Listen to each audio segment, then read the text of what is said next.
Bom Nicolas. dia, professor. Como é que você tá, Grande Lima?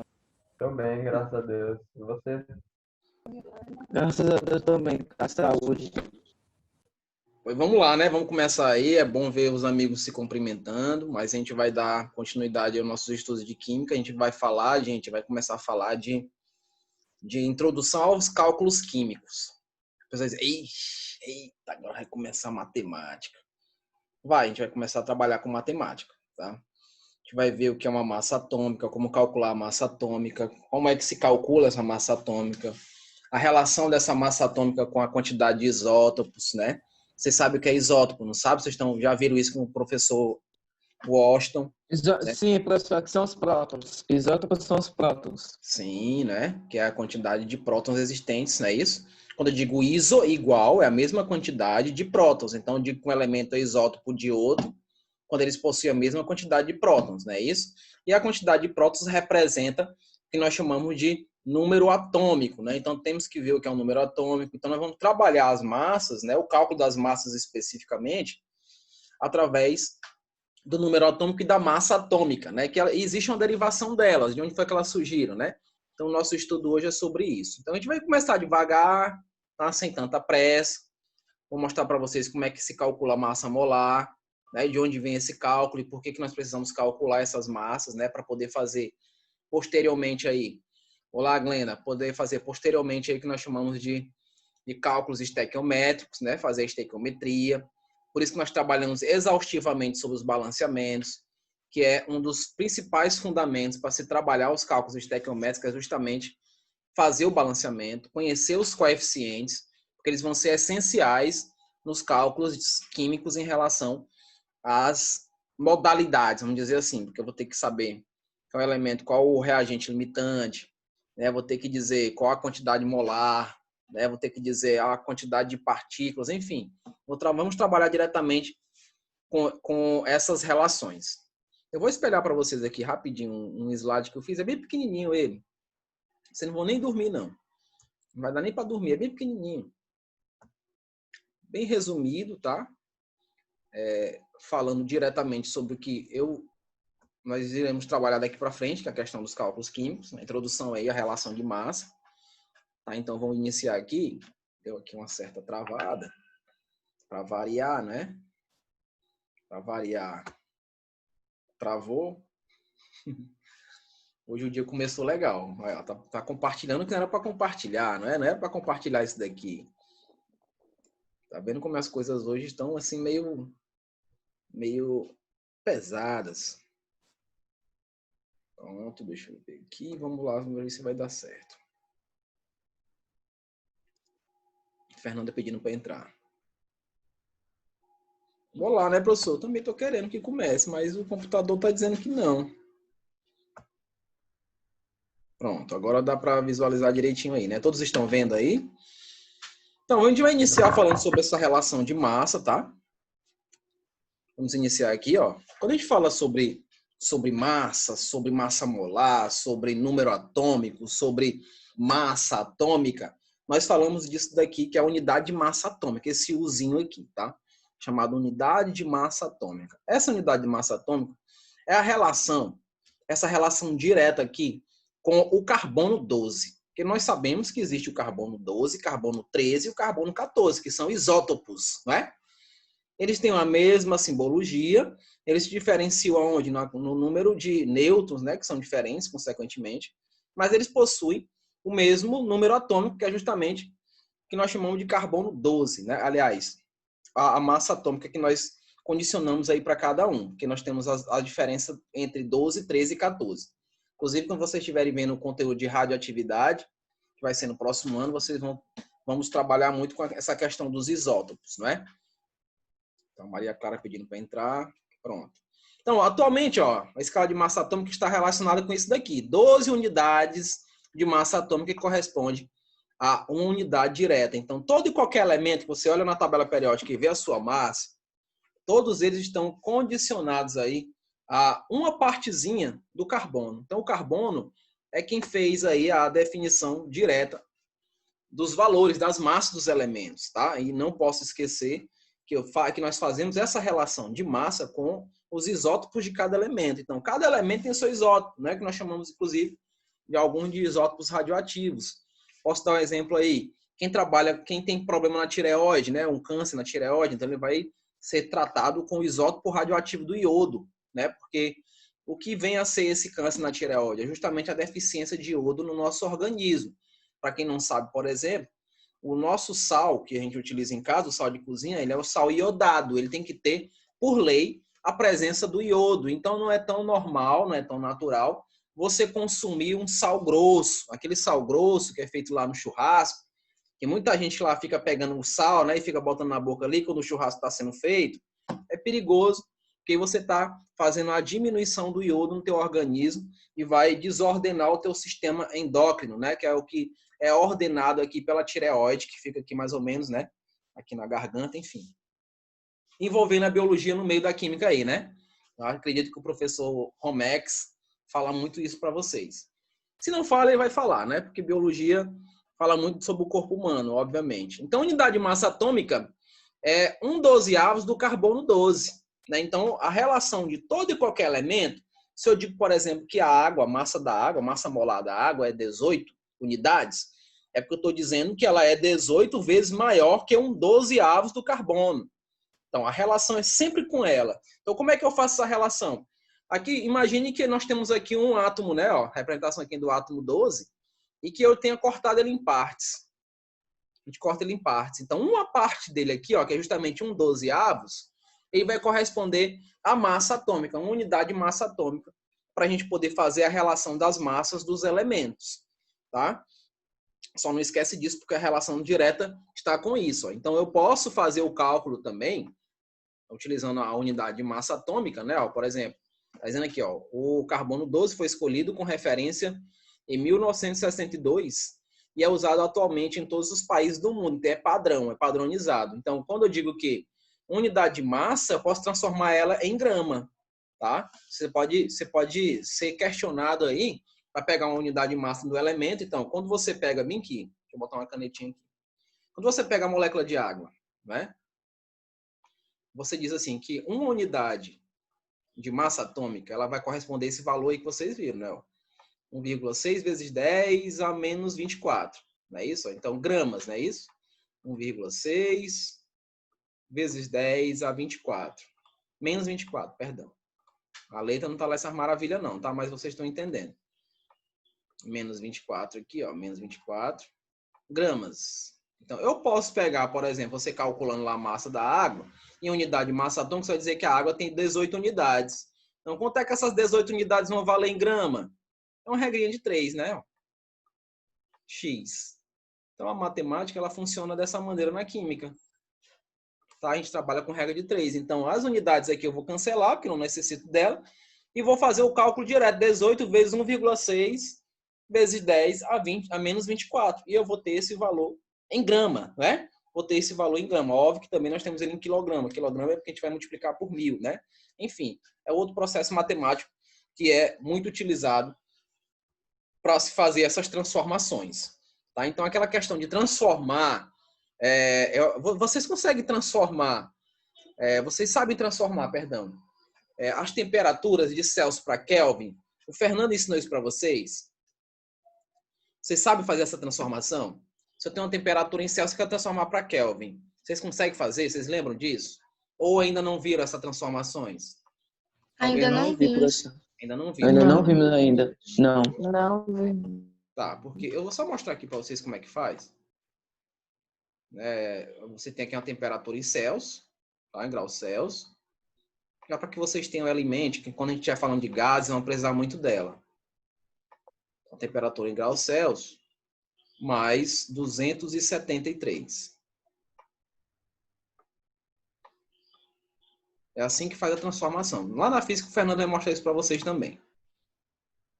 Então, se eu precisar transformar a temperatura para chamar a temperatura absoluta, eu tenho essa informação aqui. Tá? Nunca é demais ter informações, tá? Vocês podem guardar isso daí. 25 graus Celsius, você pega aqui, 25 mais 73 e vai ficar em Kelvin, que é a chamada temperatura absoluta, tá? Quem já assistiu Cavaleiro do Zodíaco, por exemplo, já levando para o lado dos animes aí, já viu o chamado zero absoluto do Yoga, não foi? O Yoga lá na casa de Camus, lá na saga lá dos Cavaleiros, né? A primeira saga, né? Quem gosta, ou quem já assistiu, ou quem tem curiosidade de assistir, o Camus consegue chegar ao zero absoluto. O zero absoluto, gente, esse valor aqui, ó. Só que negativo, menos 273,15 para ser mais exato. 273,15 Kelvin. Então, nós ainda não conseguimos chegar nessa temperatura. Tá? No dia que chegarmos nessa temperatura, o Lima Júnior pode perguntar para o irmão dele, que é físico, sobre isso. Quando a gente conseguir chegar nessa temperatura aqui, a gente vai dominar o universo. Tá? Vamos conseguir dominar o universo, que é a energia que ainda não conseguimos chegar, né, a essa energia aí. Ok? Mas vamos voltar para a nossa realidade, que é justamente as massas, né? Deixa eu passar aqui. Massa atômica de um átomo. Como é que a gente calcula a massa atômica de um átomo? Vamos ver aí, ó. A massa atômica de um átomo é a massa determinada em unidade de massa atômica, ou seja, a sua massa comparada é de 1/12 da massa do carbono 12. Nós já vimos isso. Tá? Então, vamos ver um exemplo, né? Vamos ver um exemplo. Vocês estão vendo aí a massa do hélio, ó. Tá vendo que é um número quebrado, não? 4,0003, né? A massa do Flu também, 18,9, que vocês estão vendo que ele foi arredondado, né? Ó. Arredondei aqui para 4, arredondei para 14. 26,9, arredondei para 27, que é a massa de quem? Do alumínio. Então, muito das massas que vocês encontram na tabela periódica, você vai lá, abre a tabela periódica e vê lá, carbono 12. Vê lá o cloro, 35,5. Vê lá o oxigênio 16. Aquela massa é uma massa arredondada. Né? Ali é muito mais para que você faça um cálculo sem tanta dificuldade. Matematicamente falando, eu consigo fazer esse arredondamento, né? Consigo fazer, ó, 18,9 é 19. Né? Já está dentro aí do que nós falamos das vírgulas, né? Em relação às vírgulas, então eu consigo dizer que isso daqui é 19. Então são 19 unidades. Né? Então, isso daqui eu estou falando para os átomos, né? Para cada átomo tem a sua massa, tem a sua unidade de massa atômica. Eu vou precisar dessas unidades para poder calcular a massa molar da molécula, né? A massa da molécula. Porque a molécula nós sabemos que é formada pelos elementos, pelos átomos. Então, eu preciso estar relacionando esses átomos com as quantidades e as suas massas. E vou somando e vou obter, no final, aí, a somatória dessas massas para representar o que nós chamamos de massa molar ou massa atômica dos compostos. Então, para cada um, nós temos as suas massas, né, que são calculadas, e nós vamos ver como é que é feito o cálculo dessas massas, tá? Que é justamente pela relação dos isótopos e a abundância de cada um. Porque nós sabemos, por exemplo, que tem isótopos que têm maior quantidade na natureza. Né? Nós temos muito mais carbono 12 do que carbono 14. Carbono 14 é a menor proporção, é a menor porcentagem existente aqui na face da Terra. Então, nós fazemos a relação da massa dos elementos, de massa de cada um, multiplicamos essa massa pela abundância e vamos somando, e tudo isso dividido por 100. E encontramos esse valor aqui, ó. Esse valor que você está vendo todo quebrado, né, 4,03003, que eu arredondei para 4, é o valor que eu encontrei somando, multiplicando e somando, e dividindo por 100 de cada isótopo desse elemento hélio, tá? De cada isótopo do elemento hélio. Prosseguindo aqui. Os valores arredondados das massas atômicas são iguais aos números de massa, no caso A, do átomo. Assim, usaremos o número de massa A como se fosse a massa atômica. Só para relembrar vocês quem é esse A, que ele está dizendo aí. Eu tenho aqui um elemento qualquer. O A está aqui, ó, que é a relação que eu acabei de falar com vocês, de todos os isótopos do elemento, não é isso? E o número atômico, que é justamente a quantidade de prótons que esse elemento tem. Né? Então, essa massa aqui, dificilmente nessas tabelas mais atuais, vocês vão encontrar elas arredondadas. Elas geralmente são dadas como foram feitos os cálculos. Aí cabe a você, o seu cálculo matemático, arredondar. Se você fizer um cálculo da massa do Flu 18,9, a discrepância é quase mínima se você utilizar o 19. A diferença é pouquíssima, pouquíssima mesmo. Tá? Porque eu posso fazer esse valor arredondado. Se eu tenho alguma dificuldade para matemática, por exemplo, nas provas que vocês fazem, presenciais, não é possível utilizar a calculadora, não é verdade? Então, tem gente que tem dificuldade para trabalhar com números quebrados, então arredonda o número. Ou faz o que nós chamamos de notação científica, né? Não, Rayane? Nós da Química trabalhamos muito com notação científica, porque facilita Professor, o cálculo. Oi? você pode repetir esse cálculo? Esse aí é o cálculo para achar o número? Não, ainda não é o cálculo. Ainda não é o cálculo. Tá. Aqui já é só um resultado, né? Uma amostra para mostrar o exemplo da relação. Como eu estou falando aqui, ó. Veja bem. A relação é isso daqui, ó. Toda e qualquer massa atômica tem relação com isso daqui, ó. 1/12 desse carbono, que é o carbono 12, porque tem o carbono 13, tem o carbono 14. Carbono 13 tem o carbono 14. Você vai notar o seguinte, que todos eles têm aqui o mesmo número atômico, que é 6. Ó, aqui é 6, ó. Aqui é 6.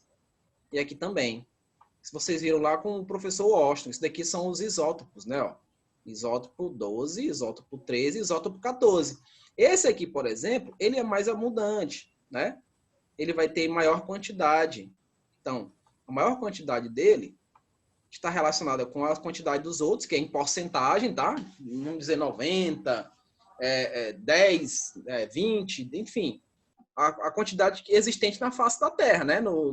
Da natureza. Então, vai fazer a relação com essa massa, né? O 12 vezes a quantidade que ele existe do carbono 12, mais 13 vezes a quantidade que existe do carbono 13, mais 14 vezes a quantidade que existe do carbono 14. Tudo isso dividido por 100, porque eu estou levando em consideração uma porcentagem, 100%, né? Tudo isso dividido por 100, e a gente tem aí uma média aritmética das massas do carbono para poder dizer que a massa do carbono é 12, que vai ser 12,06, se eu não me engano.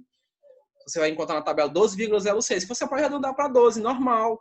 Então, a massa atômica do carbono é 12. Justamente que é o que está dizendo aqui, ó. A relação do número de massa, né, ó, está condigente com isso daqui, tá? Com a questão do carbono 12, um 12avos dela. Aqui eu só fiz a representação para mostrar quem é esse A aí, ó, que ele diz que é essa massa atômica, né, ó. Esse A é justamente essa relação que eu acabei de falar para vocês. É a média aritmética dos isótopos, né, do elemento formador. E aí eu tenho a massa dele. Lembrando que esse número aqui realmente é um número inteiro, tá? Esse Z, que é o número atômico, a quantidade de prótons existente no átomo, ele realmente é um número inteiro. Ele não é feito massa, não, tá? Ele não é feito a média aritmética, não. É um número inteiro mesmo. 6, 8, 10, 19, enfim, é um número inteiro. Tá? Esse de cima, não. Ah, professor, mas eu já vi livros que mostram a representação da simbologia diferente. O A aqui do lado, né, e o Z lá embaixo. Tem alguma mudança aí, segundo aí o PAC? Não, é a mesma coisa. Tá? Ó, professor, mas eu já vi tabelas que ele mostra esses números quebrados embaixo e o número inteiro em cima. Modificou a estrutura? Não. A posição não interessa. Você só vai diferenciar um do outro porque o número atômico ele é um número inteiro. Tá? De fato, um número inteiro.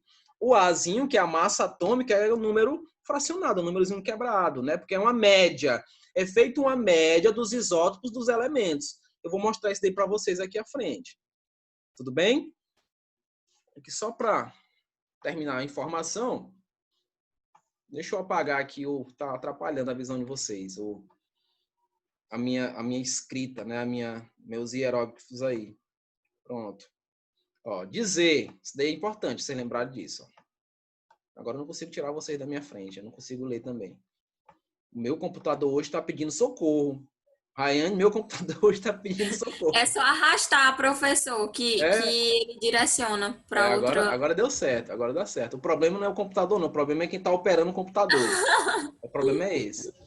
Ó, dizer que a massa atômica do hélio é igual a 4 unidades, que vocês estão vendo aqui, ó, né, ó. Dizer que é 4 unidades é dizer que ele é 4 vezes, a massa dele é 4 vezes maior que 1/12 do carbono 14.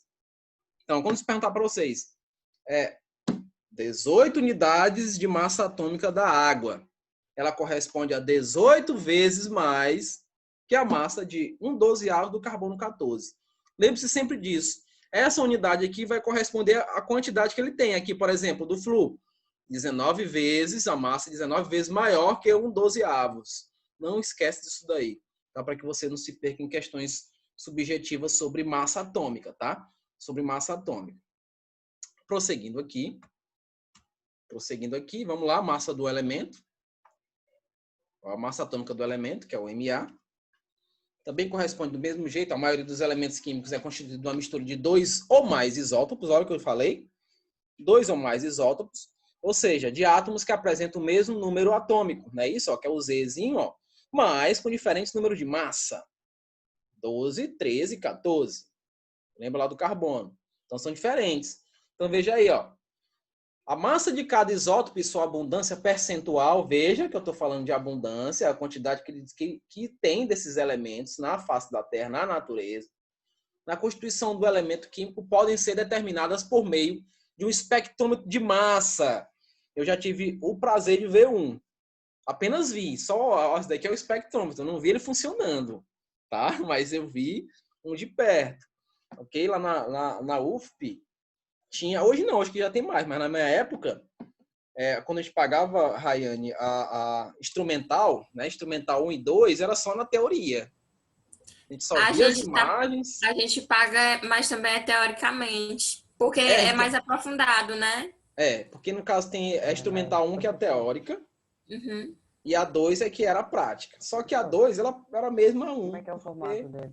Não tinha o material necessário. E os que tinham eram utilizados. E você sabe que nessa parte os professores na universidade, eles estão muito ligados pela questão, a questão especialização ou mesmo as iniciações. Eles não estão ligados na questão graduação. Para eles, a graduação não importa muito, né? Você entende isso, né? Então, eu vi o espectro de massa, tá? É interessante, é bonito, dá vontade de apertar o botão e ligar, mas não poderia, né? Não dava para fazer isso, né? Então, é dessa maneira que a gente faz o cálculo direto, né? Sobre a questão dos isótopos. Então, vamos ver um exemplo aí, ó. Vamos ver um exemplo do espectro de massa, ó. Era uma coisa mais ou menos assim. Aqui nós temos o feixe, né? No caso, o campo magnético, que vai fazer a separação aqui, ó, as amostras, o feixe de elétrons ionizado, né, a placa eletricamente carregada para fazer a diferenciação do positivo e negativo, que é o chamado campo elétrico, não é isso? Vai fazer aqui o acelerador, os ímãs, né, que são chamados superímãs, né? E eles fazem aqui a separação e no final a gente tem a massa do elemento. E aí, ó, a gente recebe um gráficozinho com isso daqui, ó, né, ó, onde nós temos esses picos que mostram justamente aí a porcentagem de cada elemento na face da Terra, tá vendo, ó? No caso aqui, nós estamos falando do neônio, né? O gás nobre, neônio. A massa atômica dele é essa, tá vendo? Ó? Do neônio 20, né? Ó, 20. O neônio 21 tá aqui, ó, a unidade dele, ó. O neônio 22 são os isótopos formadores do elemento neônio.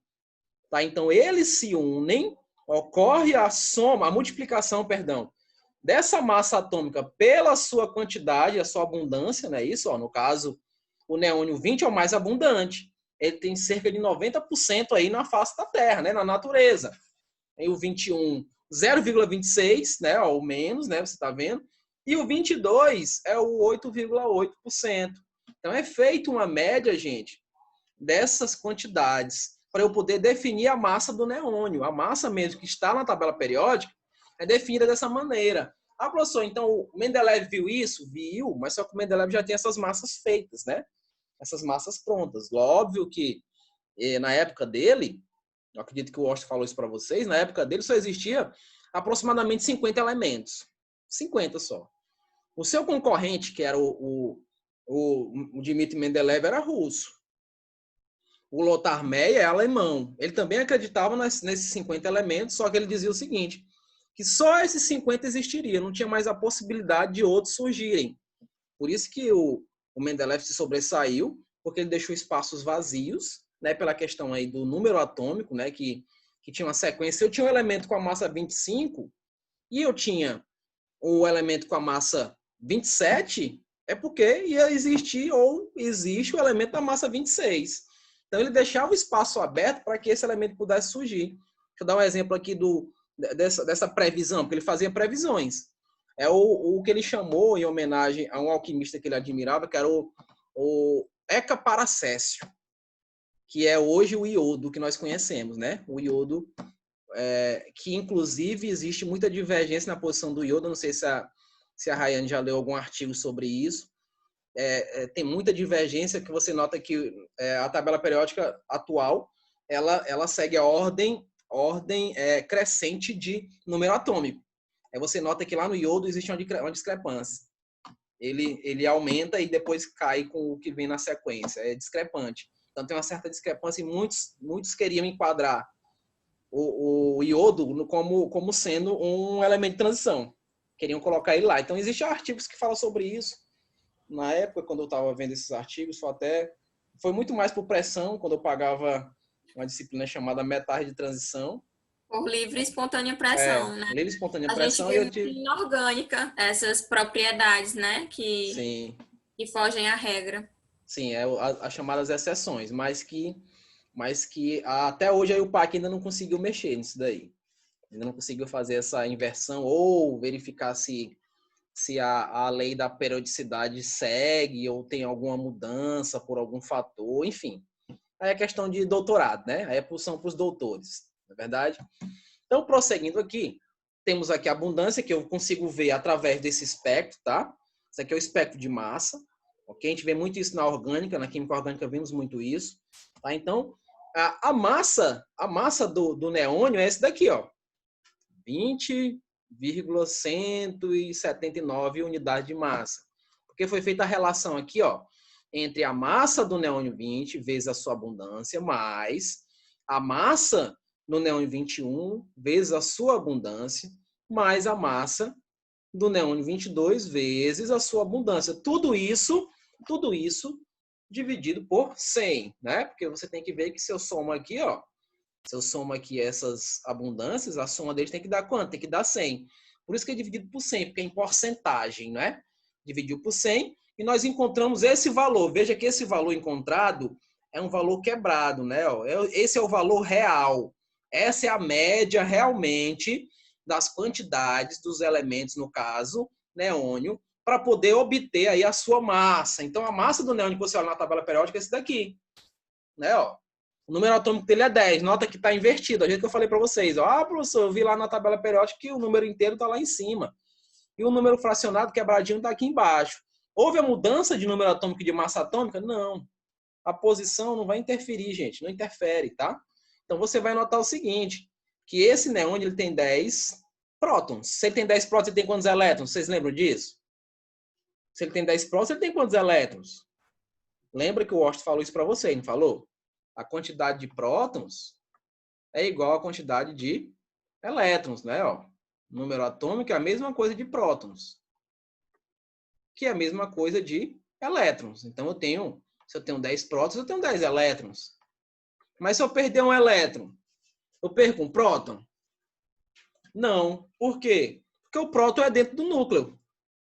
O elétron é onde? É na eletrosfera, está circulando aqui, ó.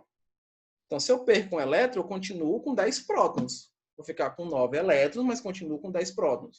A não ser que ocorra um negocinho chamado reação em cadeia, ou mais conhecido como fissão nuclear, que vocês conhecem também por bomba atômica, não é? Chamada fissão nuclear. Deu para entender essa média aritmética aí, gente? Deu para ter uma noção dessa média aritmética? Deu, professor. Deu. Então, a gente encontra a massa dessa maneira. A gente vai fazer alguns exemplos disso daí, tá? Não se preocupe, não. Nós vamos fazer alguns exemplos disso daí. Tudo bem? Vem cá, pessoal. Todo mundo fez a minha prova? Todo mundo fez minha prova, não fez? Alguém ficou sem fazer minha prova? Só para eu poder ter uma base, eu vou dar uma olhada. Eu deixei em aberto, inclusive, o sala de aula, lá o Forms, para que quem não tivesse feito a prova não tivesse nenhum prejuízo, né? Então, quem não fez, por favor, ainda está em aberto. Eu acredito que a Vera deve ter falado alguma coisa em relação a isso para vocês, tá? Que eu preciso passar as notas para o sistema. Enfim, deixa eu continuar aqui, que é a última parte agora do meu slide. Viu como foi curtinho o slide? Ó, massa molar, ou massa molecular, que é esse MM, tá? Esse MM é muito importante, que é quando você pega um cálculo químico, a primeira coisa que você tem que fazer é o que é? Calcular a massa molecular. Primeira coisa.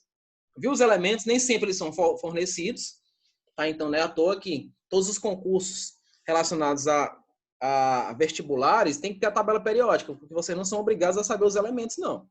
A tabela periódica é para ser usada mesmo, tá? Eu aprendi a tabela periódica da pior maneira. Rayane, sabe como foi que eu aprendi a tabela periódica? O professor fazia sabatina. Ele dizia assim, ó, na próxima aula vocês vão fazer uma avaliação comigo, oral, de tabela periódica. Vocês vão dizer para mim, famílias, símbolo, tudo da tabela periódica dos... É como se fosse a tabuada, né? Para você decorar. A tabuada da química, realmente. Foi tenso, me lembro que foi tenso, tremia mais do que Toyota em ponto morto, nervoso, chamando Jesus de Genésio, com nervosismo, mas eu aprendi. Hoje eu não faço mais isso porque eu acho desnecessário. Depois que você vai para a universidade, que você entende realmente como é o estudo de química, enfim, é desnecessário fazer isso porque a tabela está aí para ser usada. Não é para ser enfeitada, não, é para ser usada. Nas provas, eles dão a tabela, então você tem que, né? Não há essa necessidade. Na verdade. O principal intuito do Mendeleev, inclusive, foi isso, foi facilitar o estudo com seus alunos. Né? Por isso que surgiu a tabela. Então, não há necessidade de vocês decorarem a tabela. Inclusive, eu assisti um programa do Luciano Huck, que é com crianças superdotadas, que o menino sabia até a vírgula lá das massas. O cara é desnecessário, na minha opinião, saber isso daí é desnecessário. Mas tudo bem. Vamos voltar para cá. Então, a massa molecular, você vai fazer essa relação aqui, ó. Tá faltando 5 minutinhos para acabar a primeira aula. Eu vou na mesma sequência, viu, gente? Na hora que acabar, já abro a sala, viu?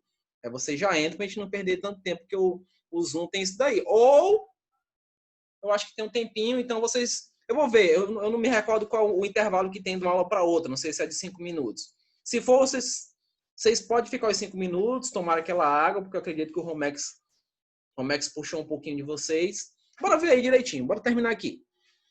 Massa molecular, o número atômico, você pegar o número de átomos, né, do primeiro elemento vezes a sua massa, mais o número de átomos do segundo vezes a massa dele, mais o número de átomos do terceiro. Então, vocês vão olhar para a molécula, vão fazer a relação da quantidade do elemento com sua massa. Vou multiplicar a quantidade com sua massa. A água, né, H2O, são 2 hidrogênios para 1 oxigênio, não é?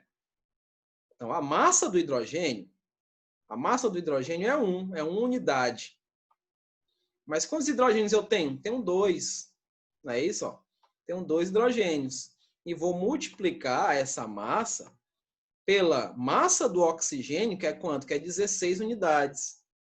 A massa do oxigênio é 16, que eu estou arredondando, tá? Que vai dar 16, alguma coisa. Então, 16 unidades vezes a sua quantidade, que é 1.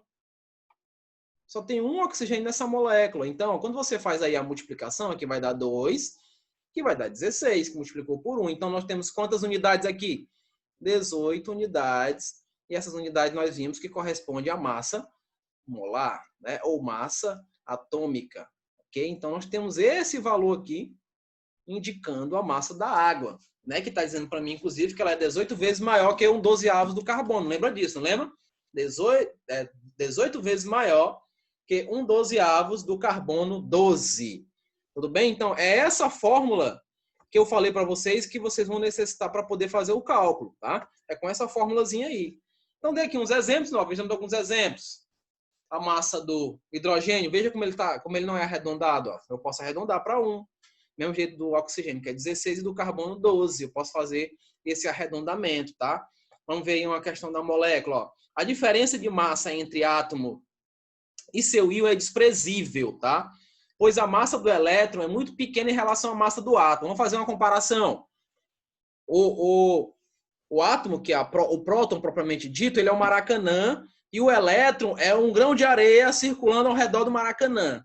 Para vocês verem como ele é desprezível. É 1836 vezes maior a massa do próton em relação à massa do elétron, não é isso? Então, assim, a massa de um íon, seja um cátion ou ânion, é considerada igual à do átomo. Então, se eu tenho o íon cálcio, eu vou ter a mesma massa dele no seu estado neutro, né? No seu estado molecular. Então, é a mesma coisa.